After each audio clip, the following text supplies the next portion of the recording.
Bismillahirrahmanirrahim. Assalamualaikum warahmatullahi wabarakatuh. Innal hamdalillah nahmaduhu wa nasta'inuhu wa nastaghfiruh wa na'udzu billahi min syururi anfusina wa min sayyiati a'malina may yahdihillahu fala mudilla lahu wa may yudlil fala hadiyalah wa asyhadu an la ilaha illallah wahdahu la syarikalah lahul mulk wa lahul hamdu wa huwa ala kulli syai'in qadir. Mari kita awali dengan sebagian zikir pagi bersama-sama. 1, 2, 3. Allahumma bika asbahna wa bika amsayna wa bika nahya wa bika namut wa ilaika nusyur. Allahumma anta rabbi la ilaha illa anta khalaqtani wa ana abduka. Allahumma inna nas'aluka al-huda wat tuqa wal afafa wal ghina. Allahumma inna na'udzubika min ilmin la yanfa wa min qalbin la yakhsha wa min nafsin la tasba wa min du'ain la yustajabulah. Raditu billahi rabba wa bil islami dina wa bi muhammadin nabiyya wa rasula. Rabbi zidna ilma warzuqna fahma. Amin ya rabbal alamin. Alhamdulillah, bersyukur kepada Allah sebanyak-banyaknya, zat yang tidak akan pernah mengecewakan sesiapa yang meminta kepadanya, zat yang tidak pernah menolak siapapun yang berharap kepadanya, dan dialah Allah zat yang maha mengabulkan semua permohonan dan permintaan setiap hamba-hambanya. Semoga kita terus diizinkan oleh Allah meminta, memohon, lalu kemudian terus senantiasa berzikir kepada Allah Subhanahu wa taala, dan mudah-mudahan hidup kita terus dikaruniai istiqomah sampai nanti kita wafat berpulang dalam keadaan husnul khatimah. Kedua kalinya sholawat juga bertangkaikan salam teruntuk manusia paling mulia baginda Rasulullah Muhammad sallallahu alaihi wasallam. Allahumma shalli wa sallim mazid wa anim wa karim wa barik alaih.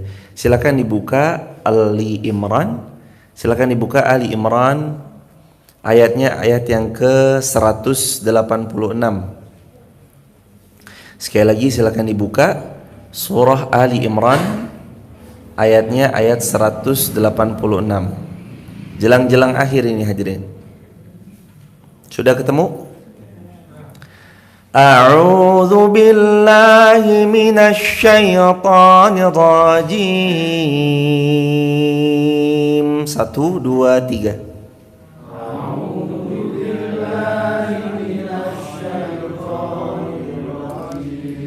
Bismillahirrahmanirrahim.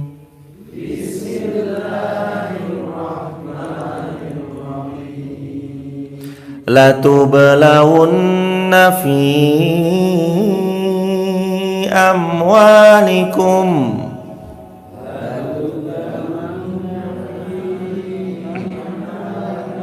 wa anfusikum wa la tasma'unna minal ladzina utul kitaba min qablikum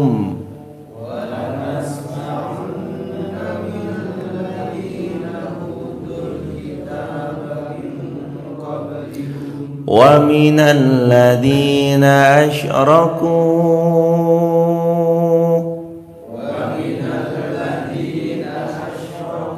adan katsira wa in tasbiru wa tattaqu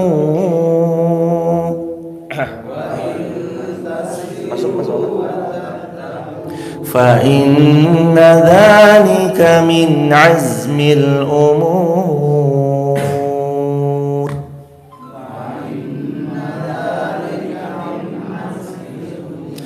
Wa idh akhadha Allahu mitsaqal ladzina utul kitab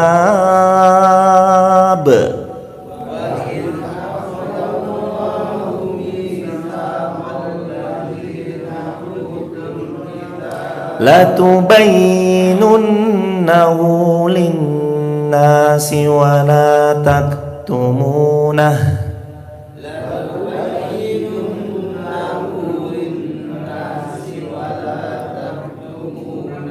فنبذوه وراء ظهورهم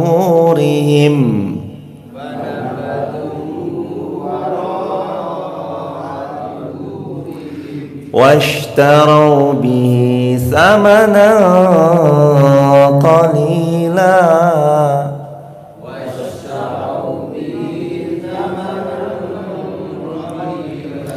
فبئس ما يشترون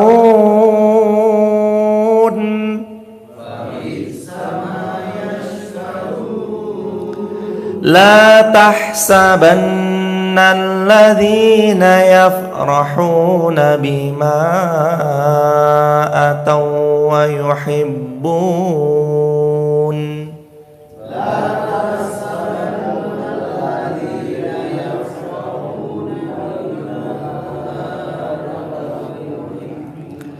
أن يحمدوا بما لم يفعلوا فلا تحسبنهم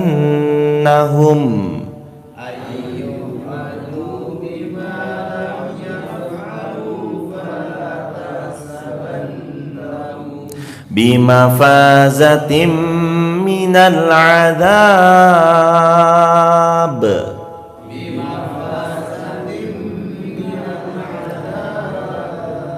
lahum adzabun alim.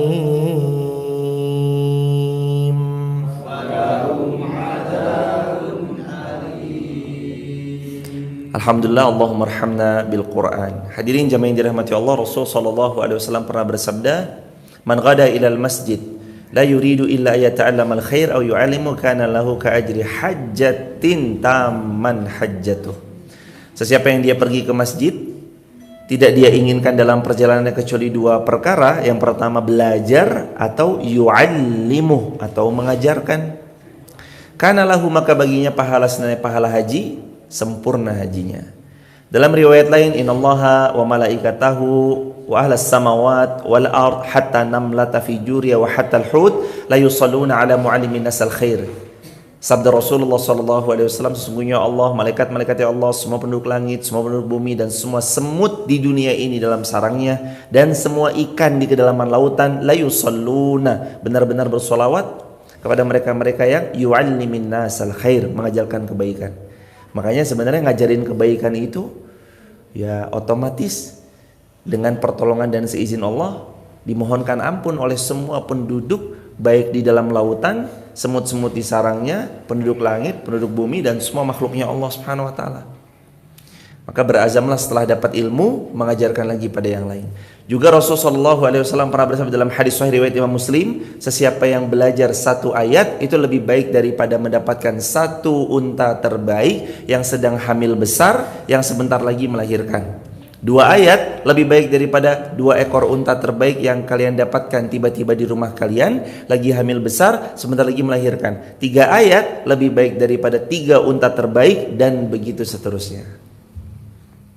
Keutamaan mentadaburi Al-Quran, apalagi bacanya aja udah dapat pahala. Kuntu lahu syafi'an yaumal qiyamah. Apalagi Al-Quran akan datang pada hari kiamat sebagai apa jemaah? Sebagai apa jemaah? Syafaat li ashabih. Iqra'ul Qur'ana fa innahu ya'ti yaumal qiyamah syafi'an li ashabih. Sabda Nabi, bacalah Al-Quran karena Al-Quran itu akan datang pada hari kiamat sebagai pemberi syafaat li ashabi, bagi mereka yang suka membacanya. Dan juga Nabi pernah bersabda dalam riwayat-riwayat lain, la aqulu alif lam mim harfun. Aku nggak pernah bilang alif lam mim itu satu huruf, tapi alifun harfun, walamun harfun, wa mimun harfun. Alif satu huruf, lam satu huruf, mim satu huruf. Setiap satu huruf asyra hasanat. Sabda Rasulullah, dikali berapa kali lipat? 10 kali lipat. Allahu Akbar, walillahil hamd. 186. Bismillahirrahmanirrahim. Dengan segala keterbatasan yang kami miliki, kita akan pelajari bareng-bareng insyaallah. Latublawunna fi amwalikum wa anfusikum. Allah berfirman, dan kamu pasti akan diuji. Yang pertama dengan amwal, hartamu. Jadi ujian yang pertama itu adalah ujian bab harta. Wa anfusikum. Baru ujian yang kedua adalah ujian tentang jiwa. Hadirin jamaah yang dirahmati Allah, harta kenapa diuji? Kenapa diuji harta yang pertama?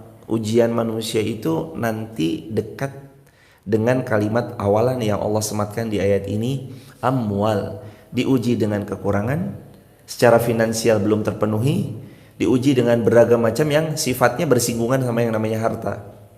Orang itu jamaah cenderung lebih mudah stres saat dia tidak punya harta. Betul begitu Mas Adi? Tapi kalau saat dia punya harta yang berlebih, apalagi kalau dia beriman bertakwa kepada Allah, cenderung agak lebih mudah bagaimana dia menjalani kehidupannya. Maka sejatinya ini termasuk bagian daripada ujian dari Allah Subhanahu wa taala manakala Allah menguji mereka dengan kekurangan hartanya mereka. Lalu nggak cukup dengan harta. Ujian itu ternyata juga babnya adalah bab anfus, ujian jiwa. Jiwa ini merasa gelisah, jiwa ini merasa belum tenang.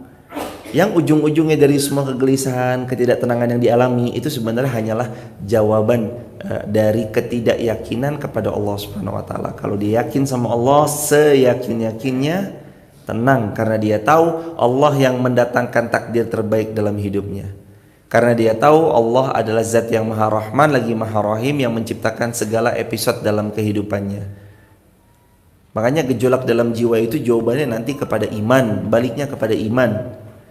Ada kalau sebuah negara dikenal sebagai negara yang maju tapi tidak bertuhan, saat ditegur atasan besoknya nggak kelihatan kerja. Ditanya sama teman-teman rekan kerjanya, kemana dia? Ternyata bunuh. Dia membunuh dirinya sendiri. Karena mereka nggak punya tempat untuk mengadukan kemana dia harus mengadukan sesuatu. Hadirin jemaah yang dirahmati Allah, latublawunna fi amwalikum. Ujian harta itu juga bukan tentang ketika jamaah sedang kekurangan secara finansial aja, enggak. Yang berlebih pun, berlebih dalam harta itu ujian buat mereka.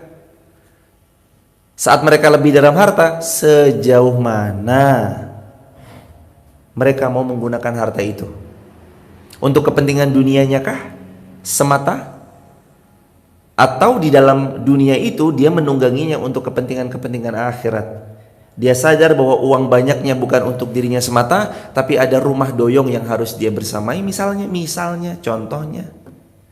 Atau ada tangan-tangan yang harus dia bantu misalnya contohnya. Silakan aja. Hadirin jamaah yang dirahmati Allah, yarhamkallahu yadikum wasibalakum. Harus diingat selalu jemaah, kalau memang kita dilebihkan harta, semoga kita bisa membantu sesama. Dan yang mau dibantu juga harus sadar diri jemaah. Harus setiap siapapun yang dalam keadaan terhimpit, yang dia cari jangan dulu manusia, tapi yang dia cari Allah Subhanahu wa taala. Kalau dia cari kepada manusia, maka siap-siap pasti akan kecewa. Tapi kalau dicari Allah pasti akan bahagia. Dan siapapun yang berusaha minta pertolongan kepada manusia, kalau manusia itu udah punya niat baik mau nolong Anda, jangan ada malah sumpah serapai dia dengan kalimat-kalimat yang gak pantas. Tolong saya dong. Iya, insya Allah semampu kami ya, kami akan tolong. Mudah-mudahan Allah mudahkan, berkah selalu. Iya tolong nih lagi butuh dana nih, berapa? 10 juta. Oh mohon maaf kalau 10 juta kami belum bisa membersamai. Kalau 50 ribu insya Allah kami siap membersamai. Orang ini udah punya niat bantu 50 ribu, malah dikomen dengan hal yang enggak. Dasar gak sesuai kamu sama postinganmu, dasar kamu begini dan begitu, dasar apa nih 50 ribu doang. Loh, bahkan dia mau minjemin 50 ribu aja itu udah satu perjuangan buat diri dia sendiri. Kenapa Anda malah mencak-mencak sendiri hadirin? Gak dipinjemin malah mencak-mencak sendiri. Orang itu mau minjemin 50 ribu, bahkan gak minjemin sekalipun, boleh atau enggak? Boleh.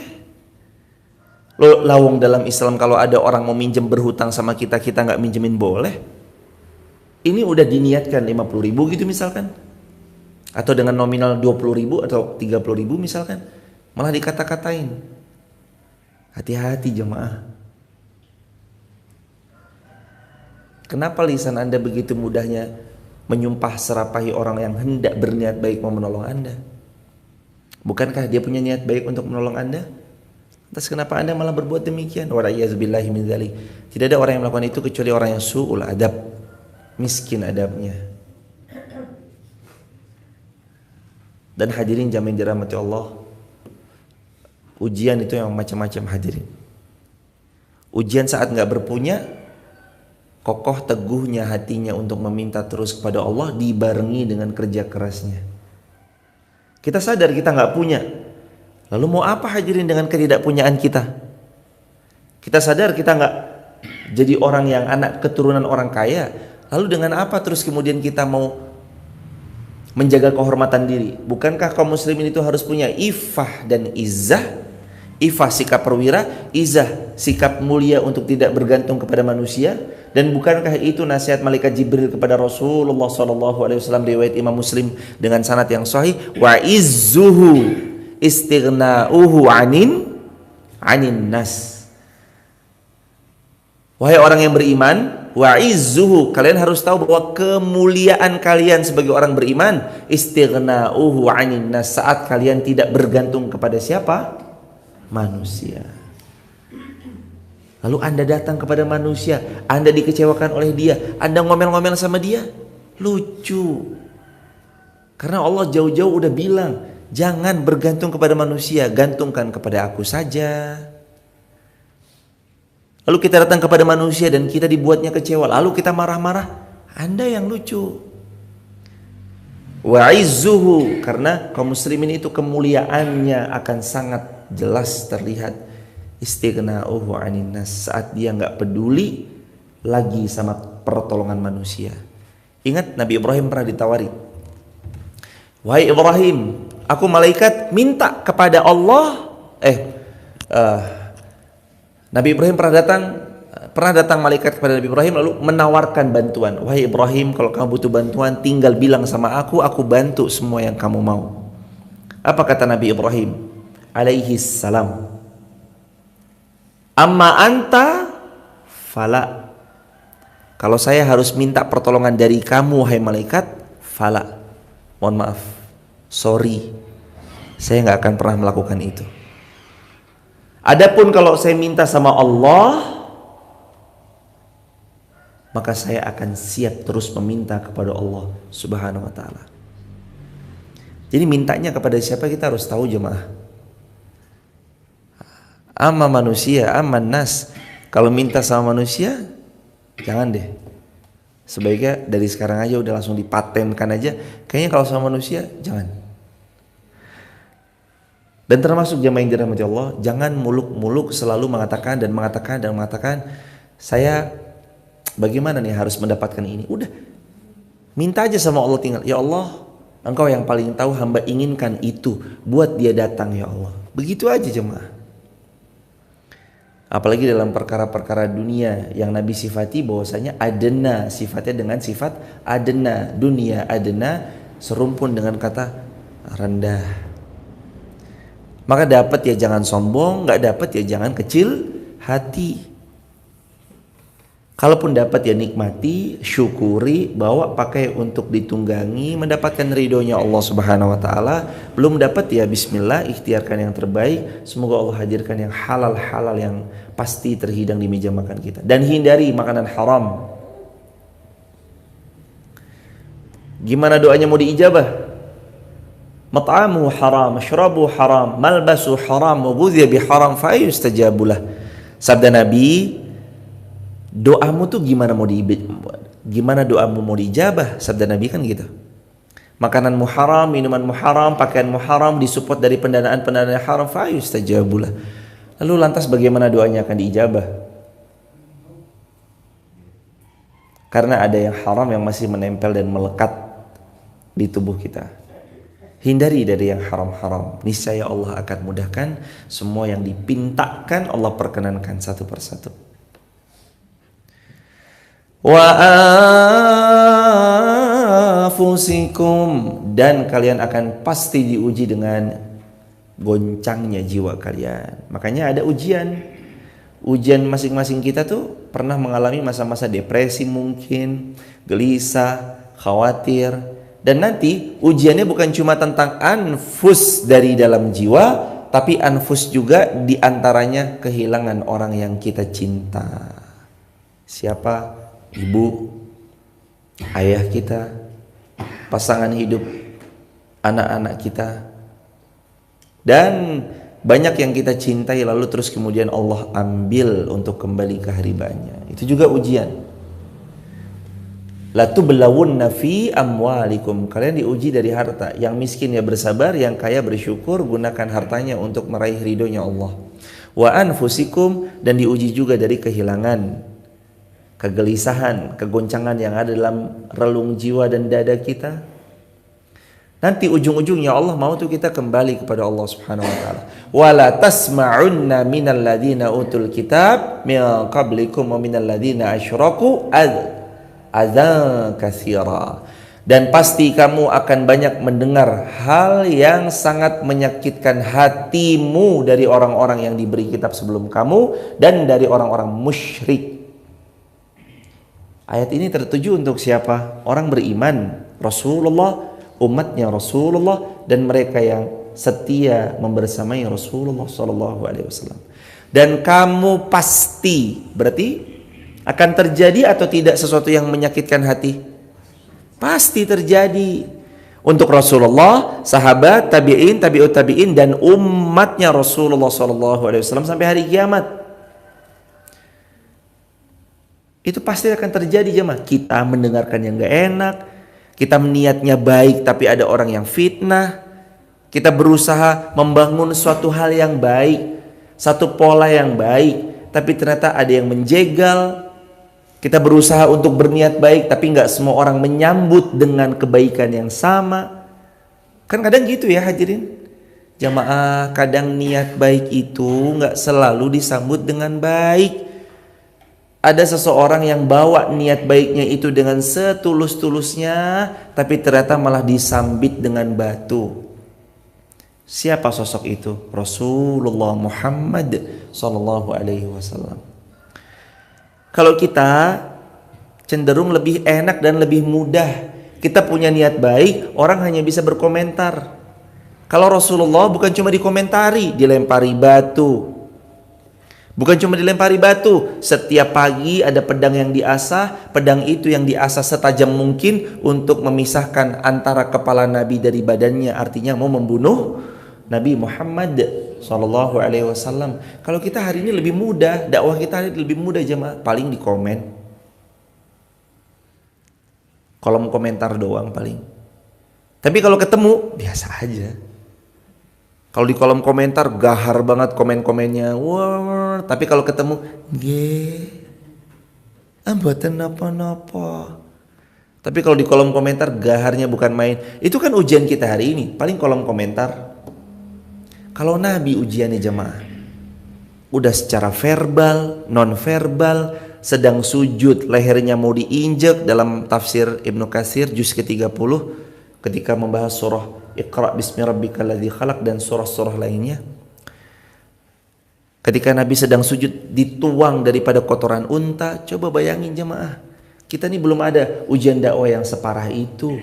Semua masih aman terkendali dengan pertolongan Allah Subhanahu wa taala.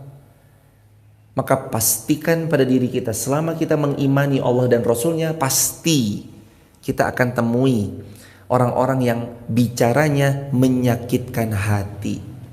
Coba buka teman-teman di rumah Quran surah Ali Imran 186, dibuka. Allah berfirman, wala tasma'unna, kalian pasti akan mendengar, minal ladina utul kitab, dari ahli kitab, min qablikum, sebelum kamu, wa minal ladzina asyraku, dan dari orang-orang yang musyrik, adzan katsira, sesuatu yang menyakiti hati. Azan itu artinya melukai, menyakiti. Makanya ada ayat berbunyi, la tubtilu sadaqatikum bil manni wal adza. Jangan kamu batalkan sedekahmu bil manni, dengan menyebut-nyebut, wal adza. Apa arti adza?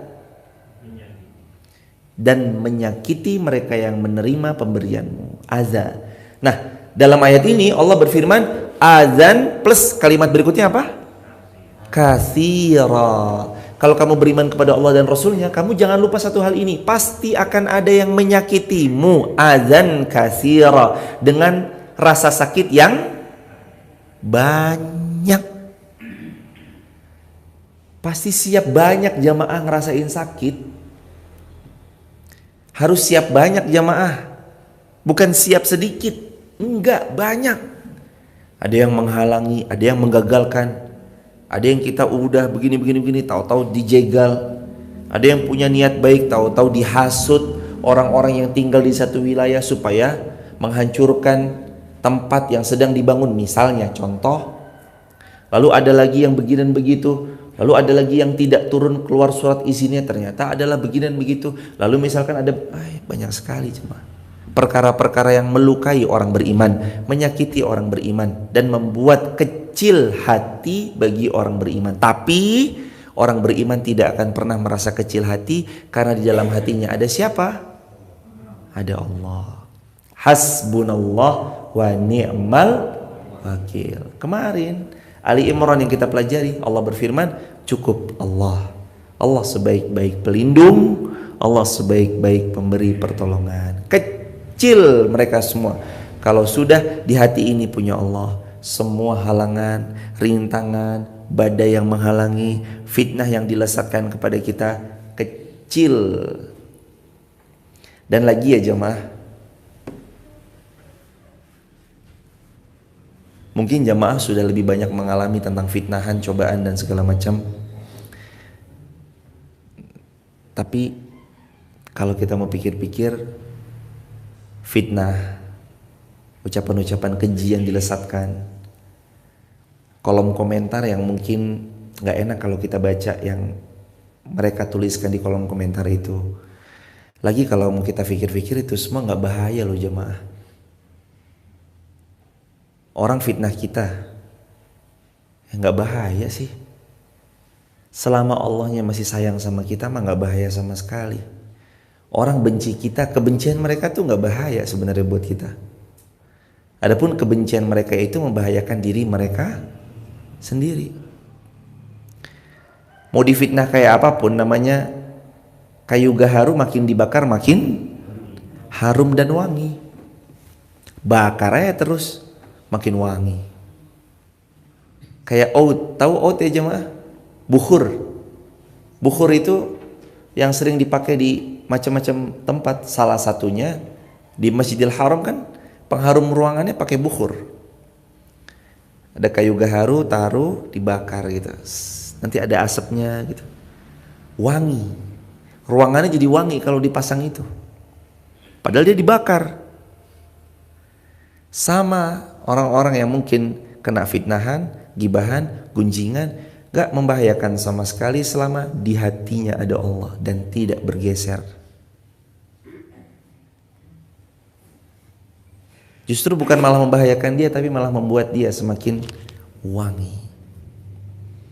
Dan yang memfitnah persis seperti hammalatal hatab, perempuan yang membawa kayu bakar. Siapa? Istrinya Abu Lahab. 11-12 sama istrinya Abu Lahab.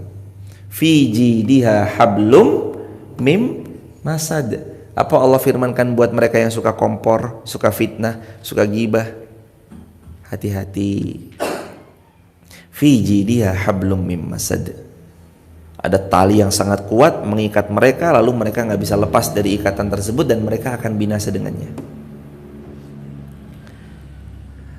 Karena jemaah, kalau kita beriman kepada Allah dan Rasulnya, harus siap-siap apa? Mendengarkan azan katsira, perkataan yang melukai dan jumlahnya sedikit atau banyak? Katsira, banyak. Siap, harus siap. Sakit tapi iya. Tapi kan ingat pesan Nabi, riwayat Imam Tirmidzi, riwayat Imam Muslim, momen ketika Rasulullah SAW di atas unta bersama keponakan, bersama sepupu beliau Sayyidina Abdullah bin Abbas radhiyallahu anhuma. Apa yang Nabi katakan kepada sepupu beliau yang waktu itu? Sepupu Nabi umurnya antara 5 sampai 7 tahun kata para ulama muhaddisin. Bayangin jemaah. Materi 5 sampai 7 tahun, materinya dari Nabi, ihfadillaha yahfadka, ihfadillaha tajidhu tujahak, idza sa'alta fas'alillaha wa idza ista'anta fasta'in billah. Anak 5 sampai 7 tahun, materi dari Nabi yang Nabi ajarkan, jaga Allah nak, Allah jaga kamu. Jaga Allah nak, Allah jadi pelindungmu. Kalau kamu minta langsung kepada Allah. Kalau kamu mohon pertolongan, mohon langsung kepada Allah. Wa'lam. Lalu Nabi melanjutkan, ketahuilah, kalau suatu kaum bersepakat mendatangkan manfaat padamu, tidak sampai manfaat itu padamu kecuali apa yang Allah tetapkan padamu, illa ma kutibalah. Dan ketahuilah kalau ada sekelompok membahayakanmu, mereka bersepakat untuk memudorotkan dirimu, tidak akan pernah sampai mudorot itu kecuali apa yang Allah tetapkan untukmu. Materi kelas berapa? Materi kelas 1 SD atau TK 0 besar. Bayangin ya hadirin, kelas 1 SD hadirin, materinya kayak gitu loh. Pantes umur 15 tahun, umur 16 tahun, 17 tahun, mereka matangnya luar biasa. Usamah bin Zaid 17 tahun jadi panglima jenderal, memimpin sebuah peperangan. 17 tahun. Hari ini 17 tahun lagi pada ngapain hadirin? Karena mentalnya dibentuk dari kecilnya oleh baginda Rasulullah Muhammad sallallahu alaihi wasallam. Allahumma salli ala nabiyyina Muhammad wa ala alihi wa sahbihi ajma'in. Harus siap-siap ya jemaah. Lagi-lagi tempaan mental harus dipersiapkan dari sekarang. Adzan katsira. Akan ada banyak yang menyakiti hatimu katsira, dengan luka yang sangat banyak. Dan itulah yang membentuk kaum muslimin jadi tangguh. Dan grafik manusia itu wajar. Coba jemaah lihat ke sini ya. Ini salah ya jemaah. Tolong nih diperbaiki ya hadirin. Bukan ciri orang terpedaya dunia punya banyak gelar dunia, itu salah, bukan. Gak selesai nih nulisnya nih. Harusnya punya banyak gelar dunia tapi buta ilmu agama. Ini belum selesai nih. Wah, kalau ada orang baca nih ya, berarti gak boleh dong punya banyak gelar dunia. Silakan S2, S3, doktor, profesor, silakan, boleh. Jadi ini kurang lengkap ya jemaah. Yang di kepalanya hanyalah dunia, mereka melakukan waktu sholatnya sibuk dengan kepentingan dunianya, tak peduli dengan hal haram dan haram. Nah jemaah, 1 Hijriah Nabi diusir dari Mekah. 2 Hijriah Nabi menang perang Badar. Tahun 3 Hijriah Nabi kalah pada perang apa? Kalah di perang Uhud. Tahun 5 Hijriah Nabi menang di peperangan apa? Khandaq. Tahun ke-6 Hijriah mau umroh, udah bawa pasukan, mau umroh udah bawa pasukan, sampai Mekah diusir, nggak boleh masuk. Mau umroh sama sahabat, tapi diusir sama orang kafir Quraisy. Lahirlah perjanjian Hudaybiyah. Tahun 8 Hijriah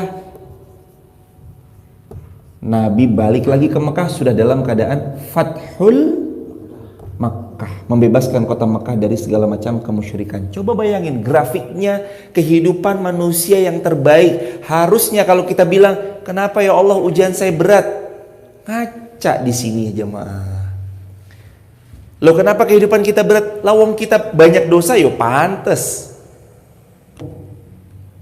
Harusnya yang merasakan kehidupannya paling nyaman, hidupnya paling tenang, jiwanya gak bergejolak, gak boleh disakiti oleh siapapun, hidupnya harus hidup dengan penuh kebahagiaan. Harusnya beliau adalah Rasulullah Muhammad Sallallahu Alaihi Wasallam. Tapi kenyataannya, realitanya, kehidupan Nabi ya seperti roller coaster. Tahun pertama sedih, tahun kedua bahagia, tahun ketiga sedih lagi kehilangan 70 sahabat yang hafal Quran yang wafat di medan jihad Uhud. Lalu tahun kelima menang di perang Khandaq, tahun keenam sedih lagi, tahun ke-8 bahagia lagi. Ini kehidupan hadirin. Jadi udah bacanya udah kebaca aja langsung. Sekarang lagi bahagia nih, Irfan lagi dikasih kebahagiaan nih sekarang, tapi siap-siap nih habis ini pasti nanti ada ujian lagi. Ya udah. Kemarin lagi nelongso, udah tenang aja, nanti Allah bahagiakan setelah sengsara ini. Jadi habis sedih, bahagia. Habis bahagia, sedih lagi. Habis sedih, bahagia lagi. Habis bahagia, udah gitu aja. Ini kehidupan manusia paling mulia, Rasulullah Muhammad Sallallahu Alaihi Wasallam. Lah terus kita, ayo jemaah, Nabi Muhammad kan itu manusia paling mulia aja hidupnya roller coaster. Apalagi kita ya hadirin yang banyak dosa, banyak kelirunya, banyak salahnya. Terus kita minta hidupnya enak-enak aja. Enggak jemaah. Hidup hanya untuk Allah. Innas salati wa nusuki wa mahyaya wa mamati lillahi rabbil alamin. Terus kalau udah semuanya untuk Allah, apa yang mesti dikhawatirkan dalam hidup? Gak ada kan? Kalau diuji, dia bersabar, pahala tanpa batas. Az-Zumar ayat 10. Kalau dikasih nikmat, bersyukur, ditambah sama Allah. Ibrahim ayat yang ke-7. La in syakartum, la azidannakum. Terus apa yang mesti dikhawatirkan? Santai aja lah jemaah, jalani hidup jemaah. Santai, nikmati penuh kesabaran dan rasa syukur. Allah sampaikan pada apa yang dihajatkan pelan-pelan insya Allah. Yang penting fokus di hati kita hanya ada Allah saja, jangan yang lain. Wa in tasbiru wa tattaqu fa inna dzalika min azmil umur. Gimana cara menyikapi rasa sakit yang kadangkala hadir sebab karena ucapan orang lain? Allah beri jawabannya langsung di ayat yang sama. Cara pertama adalah wa in tasbiru, harus banyak-banyak sabar. Ya wes, itu aja jemaah jawabannya. Sakit ya Allah, ucapannya kok makjel banget ya. Dia tuh kalau ngomong asal jeplak banget ya. Dia tuh kalau ngucap tuh kayak gak punya dosa banget ya. Dia tuh kalau ngucap bicaranya tuh kayak gak pernah tahu perasaan orang lain aja ya. Terus gimana Allah kasih solusi? Wa in tasbiru, banyak-banyak bersabar atas ucapan yang menyakiti hati kalian. Wa tattaqu, tetap bertakwa kepada Allah, istiqomah saja dalam ketakwaan. Fa inna dzalika min azmil umur, sungguh yang demikian itu termasuk urusan yang patut diutamakan atau sebaik-baik perkara. Jadi kalau perkara terbaik, kita mau tahu apa perkara terbaik dalam kehidupan ini, bersabar dan bertakwa kepada Allah Subhanahu wa taala. Dan ingatlah ayat 187. Dan ingatlah ketika Allah mengambil janji dari orang-orang yang telah diberi kitab, yaitu hendaklah kamu benar-benar menerangkan isi kitab itu kepada manusia dan janganlah kamu menyembunyikannya. Lalu mereka melemparkan janji itu ke belakang punggung mereka dan menjualnya samanan qalila, dengan harga yang sangat murah. Maka itulah seburuk-buruk jual beli yang mereka lakukan. Waliyazubillahi min dzalik. Apa maksud mereka menjual ayat-ayat Allah dengan harga yang sangat murah? Dijelaskan para ulama tafsir, diantaranya adalah mereka orang-orang yang menunggangi, atau mereka adalah orang-orang yang menggunakan Al-Quran untuk kepentingan dunianya. Maka hadirin jamaah dirahmati Allah, jalan dakwah ini jalan pengabdian ya jemaah. Jalan dakwah ini jalan yang dulu juga pernah ditempuh oleh para nabi dan para rasul. Kita belajar, kita ngaji bareng ini sebenarnya ngabdi jemaah, bukan untuk keuntungan dunia. Adapun kalau dunia datang dengan sendirinya, itu janji Rasulullah SAW, Man kana akhir hammahu, siapa yang tujuannya akhirat semata, ja'alallahu ghina fi qalbi, hatinya akan dibuat kaya, wa atathud dunya wa hiya raghimah, dan dunia datang padanya dalam keadaan tunduk terhina. Tapi bukan untuk mencari kepentingan dunia. Makanya dulu ada rumusnya dari gurunda kami, kepala sekolah pertama di pondok pesantren kami, Mbah Yai Haji Ahmad Dahlan. Beliau pernah bilang, kalau untuk agama Allah, perjuangkan apa yang kalian bisa perjuangkan, sekalipun harus dengan harta yang habis dan nyawa yang hilang. Dan ternyata benar, di Kauman rumah beliau itu sampai perabotannya habis, dijualin supaya apa? Anak-anak bisa sekolah. Diawali dari berapa santri? Ada yang mengatakan 2 orang, ada yang mengatakan 3 orang santri awalunnya Mbah Dahlan. Lalu 1918, 1920 membangun satu pondok namanya Muallimin Yogyakarta. Disitulah tempat kami menimba ilmu 6 tahun lamanya. Jadi spirit itu yang dibawa sama santri-santrinya Mbah Dahlan sampai hari ini, bahwa bukan cuan yang dicari. Saya mau diberi atau tidak diberi, bukan itu maksudnya. Karena toh pun sekalipun gak diberi, Allah pasti akan mencukupi. Dan itu janji Allah toh. In tansurullaha yansurkum. Kalau kamu menolong agama Allah, pasti Allah nolong kamu. Wa yutsabbit aqdamakum, dan Allah pasti akan mengkokohkan kedudukanmu. Ya masa janji Allah bohong? Ya masa Allah ingkar janji? Masa kita hari ini berjuang, wah ayo kita ngaji bareng, Ar-Rahman, hafalin ya nak, diulang 20 kali. Ya masa Allah gak nolong? Gak mungkin jemaah. Wadzariyati dzarwa, diulang ya nak 20 kali. Masa Allah gak nolong? Ya gak mungkin. Watur wa kitabim mastur, masa Allah gak nolong? Ya gak mungkin jemaah. Pasti Allah tolong. Cuman kadang kitanya yang tidak yakin. Gak yakin sama pertolongannya Allah. Dengan ketidakyakinannya sama Allah itu kan udah ngece Allah namanya, menghina Allah. Padahal kalau Allah mau nolong, Allahu Akbar walillahil hamd. Nanti kita akan dibuat yang dulu pernah kita ucap, ya Allah kenapa saya gak bisa ini, gak bisa itu, ya Allah kenapa saya gak dapat ini, gak dapat itu. Besok diganti kalimatnya, ya Allah sungguh engkau maha baik. Allah tuh baik banget ternyata. Pasti akan mengucap begitu. Makanya jamaah yang dirahmati Allah, jangan kita mengira jamaah bahwa pertolongan Allah itu jauh. Jangan. Inna nasrallahi qarib. Sesungguhnya pertolongan Allah itu sangat dekat. Allah tuh dekat pertolongannya. Cuman yang sering menjauh siapa?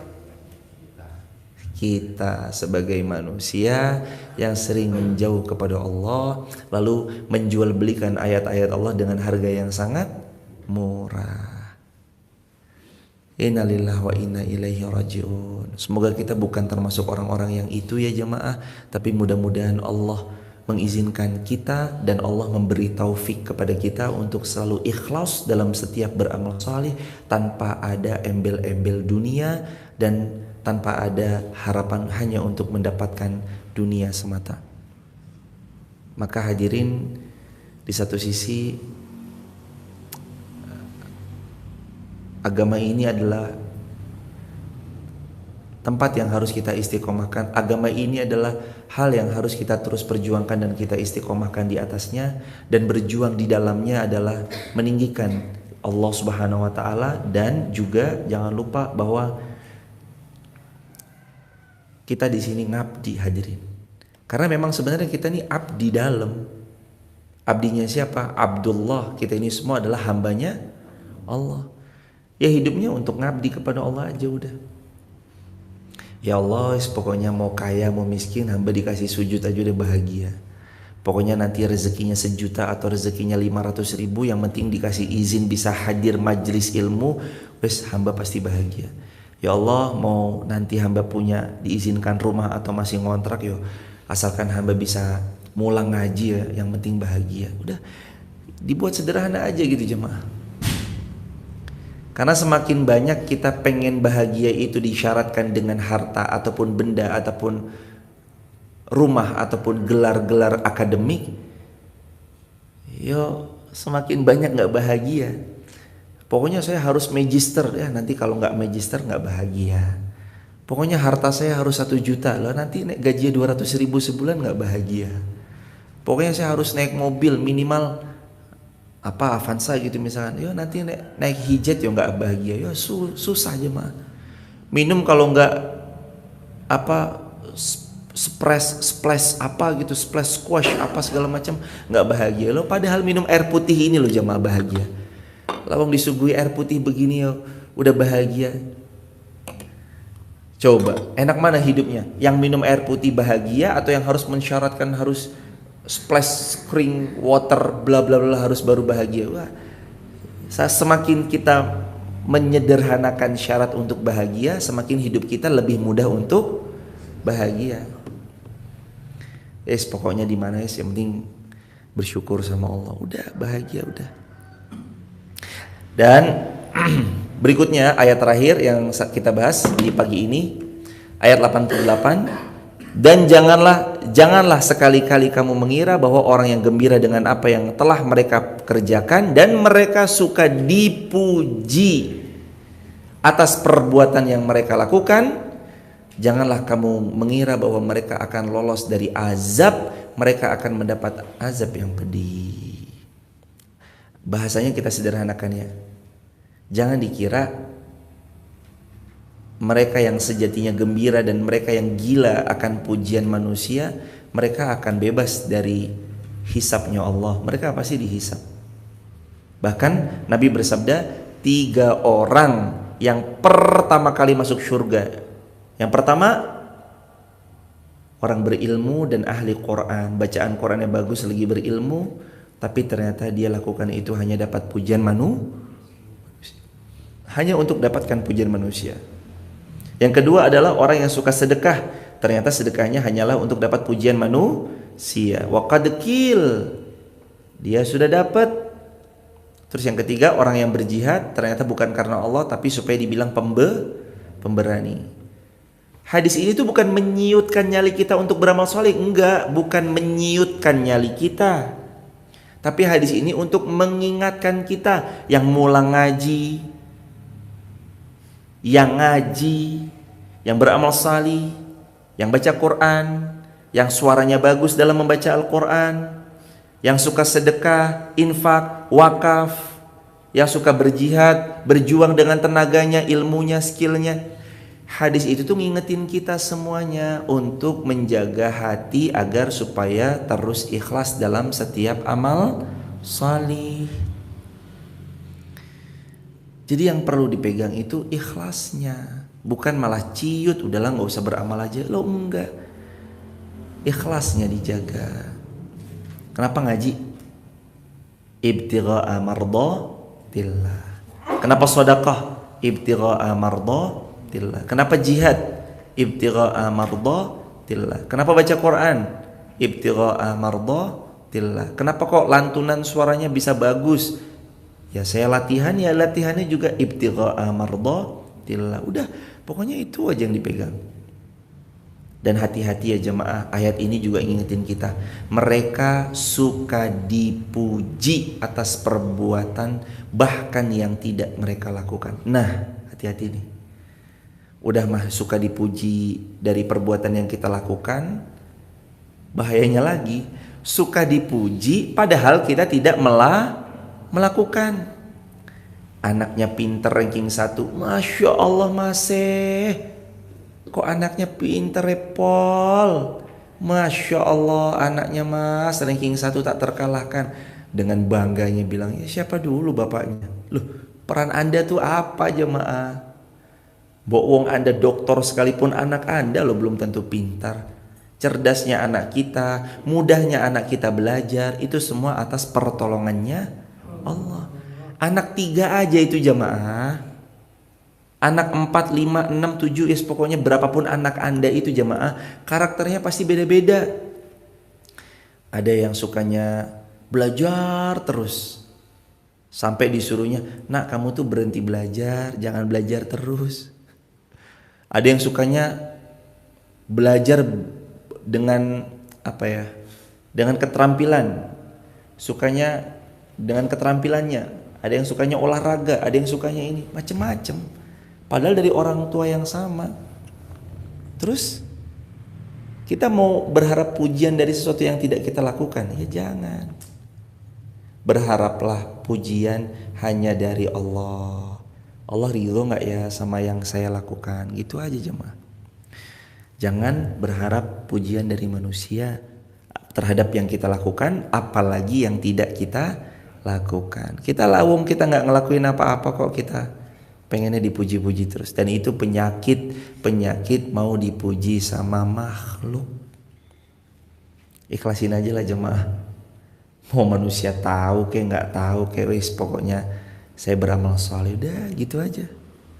Nggak perlu juga manusia memuji-muji, karena buat kita hasbunallah wa ni'mal wakil. Barakallahu fikum. Ini yang dapat disampaikan dengan segala keterbatasan. Buat teman-teman di TikTok, YouTube, Instagram, terima kasih sudah meluangkan waktu membersamai, sudah berkenan untuk belajar bersama di pagi ini. Bila mana dirasa video live streaming setiap subuh syuruk ini bermanfaat buat kita bersama-sama, tolong sahabat nontonnya jangan sendirian.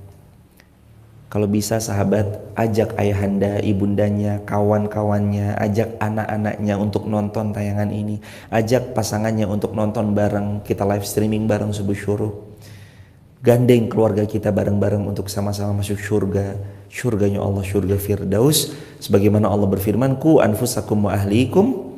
Nah, untuk teman-teman agar tidak ketinggalan info live streaming, jadwal kajian kami pas di luar kota, ataupun info tentang peluang-peluang jariah, teman-teman bisa tap link di bio, sebut nama, asal kota, asal negaranya, nanti ada grup WhatsApp sahabat UIR di sana, yang laki sendiri, yang perempuan sendiri.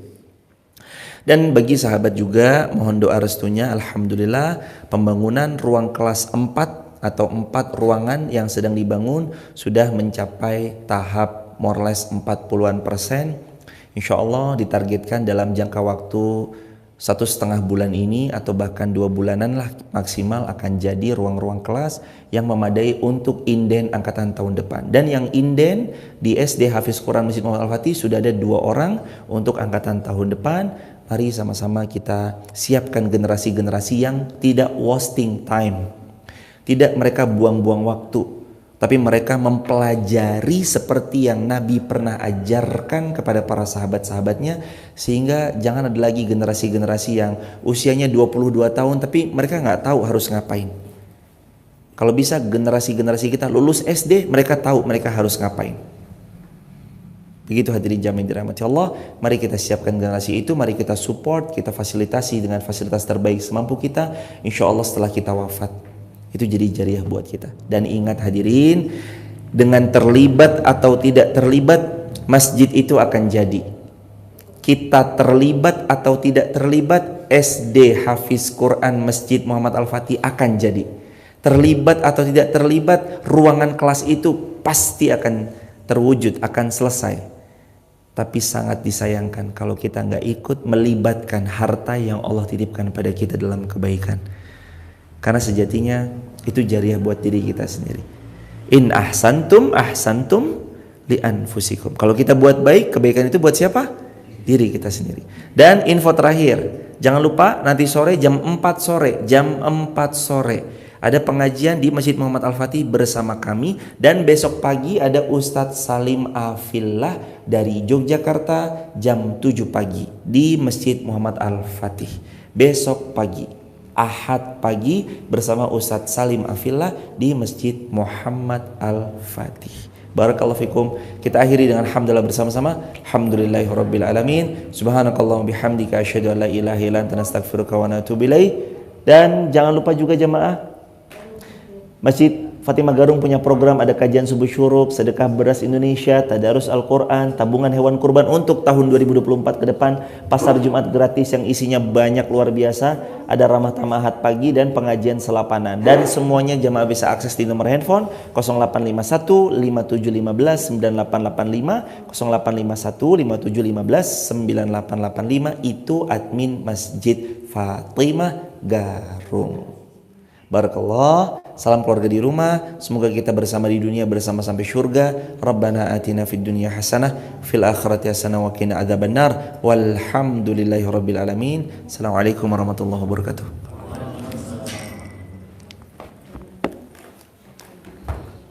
Itu kenapa nggak bisa, Mas?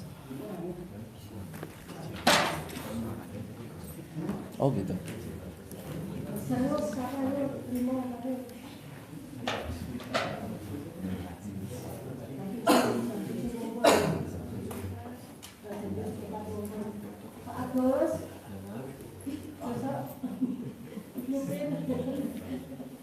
Ibu-ibu